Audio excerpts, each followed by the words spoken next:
Thank you for being here, students. Today we are going to start our fifth session of amines.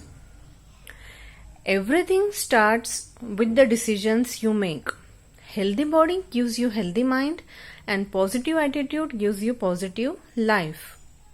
That means whatever you do in your life, first you are going to make a decision and then only you are going to take the action for doing that work. I would like to tell you that make a firm decision to yourself that you are going to study well and implement the 3 P's in your life, where the first P stands for planning, the second P stands for practice, and these 2 P's will lead you to the third P, that is the perfection. So let's begin our fifth session, and in this fifth session we are going to deal with the topic acylation of amines and carbylamine reaction. So our first topic is acylation reaction. Here you can see the reaction. Ethanamine is given. When ethanamine reacts with ethanol chloride in presence of pyridine, we get an intermediate which is very unstable. And this unstable intermediate finally gives us N-ethyl ethanamide. This is our final product, N-ethyl ethanamide. In the second example you can see N-methylaniline.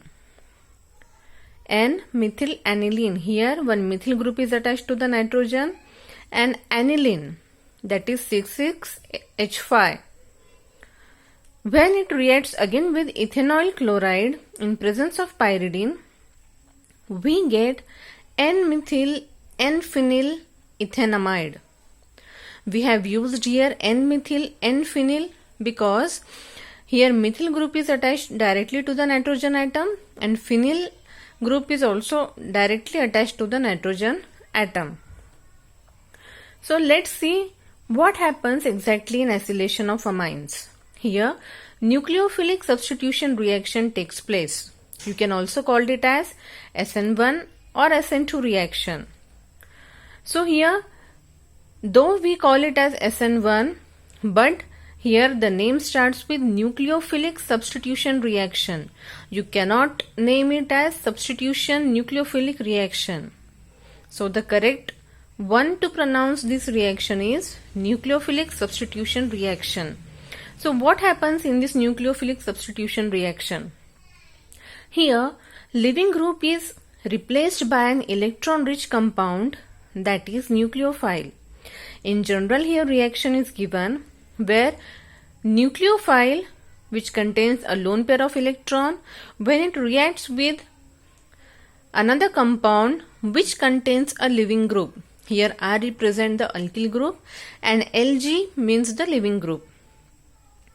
Then we get R nucleophile plus the leaving group gets separated. So what happens here? The nucleophilic group gets attached to the alkyl group. Therefore, what happens here? Here substitution is taking place. Instead of the leaving group, here the nucleophile gets attached to the alkyl group. This is the nucleophilic substitution reaction. Aliphatic and aromatic amines undergo acylation. They undergo the acylation process, that means the addition of alkyl group. Replaceable hydrogen atom.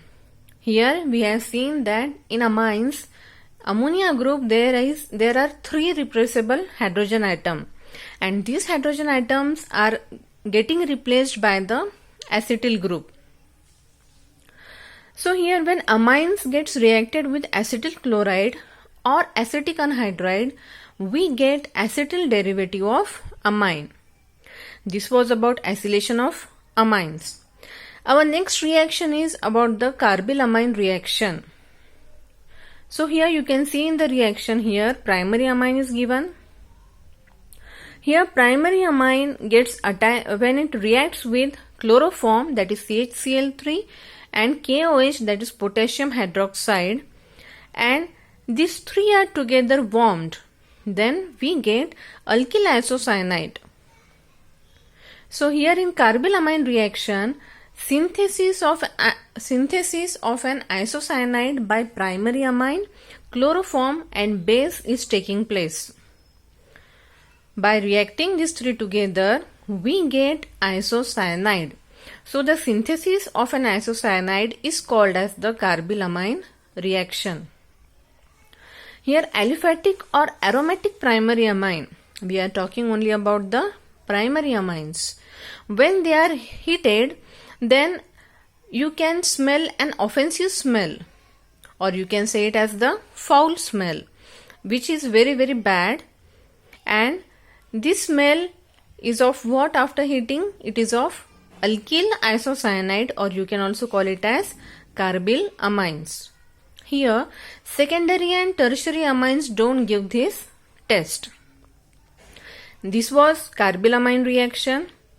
Next we are going to see reaction with nitrous acid, that is HNO2.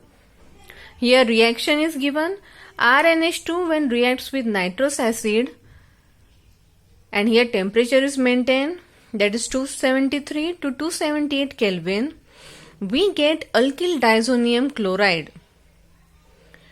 This alkyl diazonium chloride, when it is hydrolyzed, we get the alcohol, that is ROH, and nitrogen gas is released.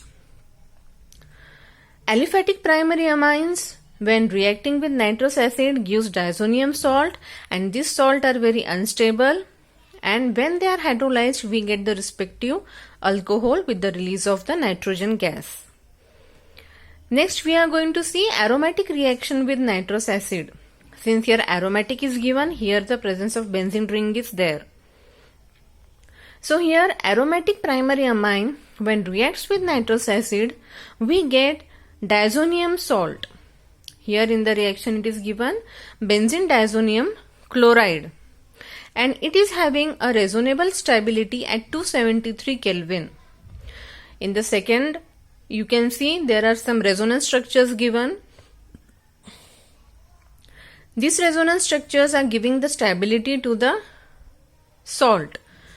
And in the last session we have seen that resonance means what? The delocalization of the lone pair or the electrons, so that the structure gets the stability. Next we are going to see reactions of arene diazonium salts, and these reactions are of two types. First is it involves displacement of diazo group, and in this displacement of diazo group we are going to see the reaction with fluoroboric acid. And the second type of reaction is involving retention of diazo group. You can also call it as the coupling reaction. So let's see these two types of reaction one by one. First is reaction involving displacement of diazo group. So here first N2 positive, it is the diazo group, and it is a very good leaving group.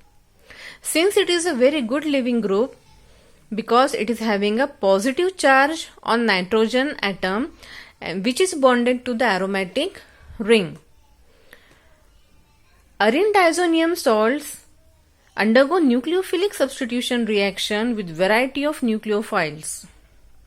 They undergo nucleophilic substitution reaction and with many kind of nucleophiles. So we are going to see the table. Here reaction of arene diazonium salts are given. You can see here title of reaction is there, substrate is given, reagent and product. In these reactions, here substrate is diazonium salt, and we are getting the product, the respective arene halide. That is, you can here many kind of halides are used, that is halogen group.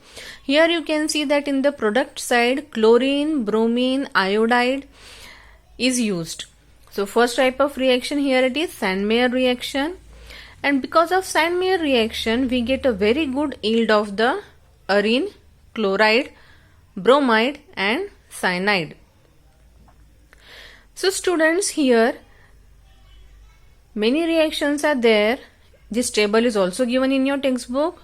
You are going to practice this table so that you will understand the reactions properly. Conditions are given, which reagents are used, that is also given on the arrow. Here copper chloride is used, or HCl, HBr, copper powder is also given. So please practice the table properly. Next we are going to see the reaction of fluoroboric acid. Here you can see fluoroboric acid, that is HbF4. Arene diazonium salt, when reacts with fluoroboric acid, it gives us the precipitate of diazonium fluoroborate. Precipitate that is in the solid state, and when this precipitate is heated, then it decomposes to fluoroarene. In the next reaction you can see that if this precipitate is heated with sodium nitride in presence of copper, then we get the nitroarene. Keep it in mind, when arene diazonium salt reacts with fluoroboric acid, we get precipitate. Here two conditions are given. If this precipitate is directly heated, we get fluoroarene, and in the second condition, if in presence of sodium nitride and copper, we get nitroarene. So this was the reaction about fluoroboric acid. Next type of reaction is it involves retention of diazo group. That means here we are not going to displace the diazo group, but we are going to retain, that is we are going to maintain it. So here arene diazonium salt, when reacts with phenol or aromatic amines that are very reactive aromatic compound, we get the azo compound. Azo compound which contains the azo group, that is RNNR group. So here in the reaction you can see benzene diazonium chloride, when reacts with phenol, we get p-hydroxyazobenzene. Here P represents for the para position. Further we are going to see many positions of the benzene ring, that is ortho, meta and para. Extended conjugated system of double bonds, which is to two aromatic rings joined via azo group. Here you can see in the product side there is presence of two aromatic ring, and these two aromatic rings are joined with the help of azo group. This was about the retention of azo group. We are going to see now azo coupling. So in azo coupling with beta naphthol in NaOH, this is also called as the confirmatory test for primary amines. Here benzene diazonium chloride, when reacts with aniline, we get p-aminoazobenzene, which is also called as the yellow dye. So in azo coupling what happens? We are getting the dye which is of yellow color, and its name is p-aminoazobenzene. Here you can see in the reaction benzene diazonium chloride is given, aniline is given, and here in the product side these two aromatic rings, in the reactant side they gets attached to each other with the help of the azo group, that is N double bond. So student, this was about the azo coupling, and here our session gets over. Let's revise what we have seen in our today's session. Acylation of amines, carbylamine reaction, reaction with nitrous acid, aromatic reaction of nitrous acid. Then we have seen reaction of arene diazonium salts, which are of two types, in which first one is the displacement of azo group, second is the retention of azo group, and last we have seen the azo coupling. So thank you students for being with me in this 5th session of amines. I hope you have understood, and study properly and keep practicing. Thank you.